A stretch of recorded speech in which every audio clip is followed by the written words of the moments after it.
Dalam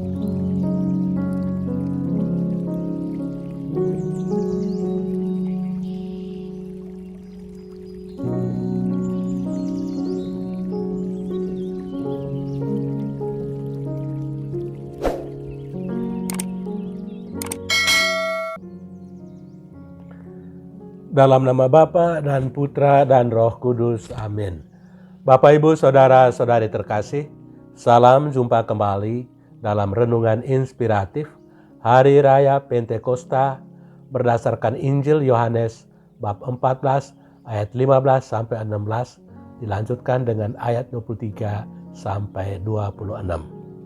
Menerima anugerah Roh Kudus. Bapak, Ibu, Saudara-saudari terkasih, salah satu adegan yang menarik dalam film Quo Vadis, Kemana Engkau Pergi, adalah pertarungan antara orang-orang Kristen dengan binatang-binatang buas pada masa gereja purba. Pada waktu itu, ada seorang perempuan Kristen yang diikat di tengah-tengah arena pertarungan. Kemudian, ke dalam arena itu dilepaskan seekor banteng ganas yang hendak mencabik-cabik perempuan itu. Tetapi banteng itu dihadang oleh seorang anak muda dengan otot yang sangat kekar. Maka terjadilah pertarungan yang sengit antara anak muda itu dengan banteng ganas tersebut. Pemuda itu menangkap tanduk banteng itu dan berkumul sampai kedua tanduknya tercabut dan banteng itu akhirnya mati.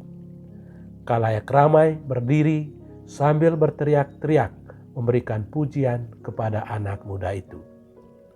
Pada masa kekaisaran Nero, tidak sedikit orang-orang Kristen yang mati setelah bertarung dengan binatang-binatang buas di arena Kolosium di Roma. Namun, ada pula yang berhasil mengalahkan binatang buas itu dan dibiarkan hidup oleh Kaisar Nero. Pertanyaannya adalah, dari mana orang-orang Kristen itu memperoleh keberanian untuk bertarung dengan binatang buas itu, kalau keberanian itu tidak berasal dari Allah Roh Kudus? Bapak, Ibu, Saudara-saudari terkasih, pada hari ini kita merayakan pesta Pentakosta, yakni pesta turunnya Allah Roh Kudus ke atas para rasul yang sedang berkumpul di ruang atas di Yerusalem. Dalam bacaan pertama hari ini, kita mendengar peristiwa Pentakosta itu. Ketika Roh Kudus belum turun, para murid diliputi ketakutan. Mereka tidak berani keluar rumah karena pemimpin-pemimpin agama Yahudi mengancam mereka. Itulah sebabnya mereka tinggal saja di ruang atas di Yerusalem. Sementara itu, mereka juga diliputi perasaan cemas dan putus asa. Mereka ragu-ragu dan tidak percaya bahwa kabar gembira yang disampaikan oleh Yesus Kristus bisa diteruskan kepada bangsa-bangsa lain. Mereka bimbang dan kehilangan arah, serta tidak lagi bisa menemukan jalan keluar. Itulah situasi konkret ketika Roh Kudus belum turun ke atas para rasul. Tetapi setelah Roh Kudus turun pada hari raya Pentakosta itu, segala sesuatu telah berubah.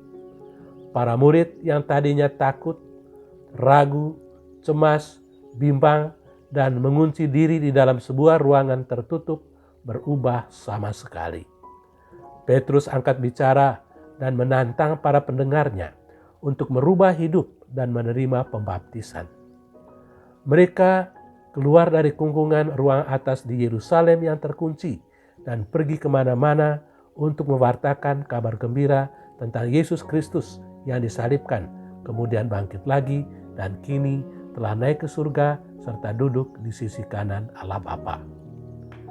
Perubahan yang terjadi pada murid-murid itu begitu total sehingga orang-orang heran melihat mereka dan malah menyangka bahwa mereka kemabukan anggur.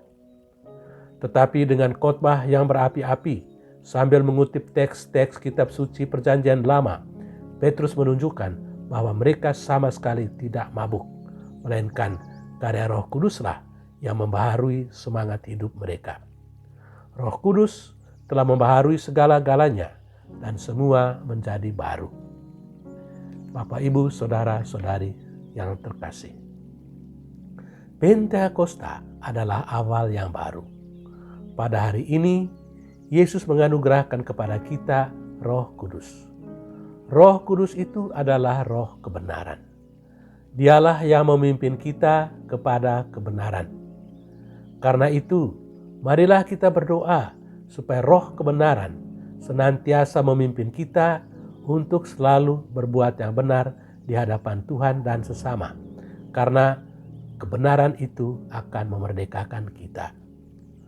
Roh Kudus adalah juga roh keberanian. Kita juga berdoa supaya Roh Kudus memberikan kita keberanian untuk memperjuangkan kebenaran-kebenaran yang seringkali terbelenggu oleh bermacam-macam kepentingan.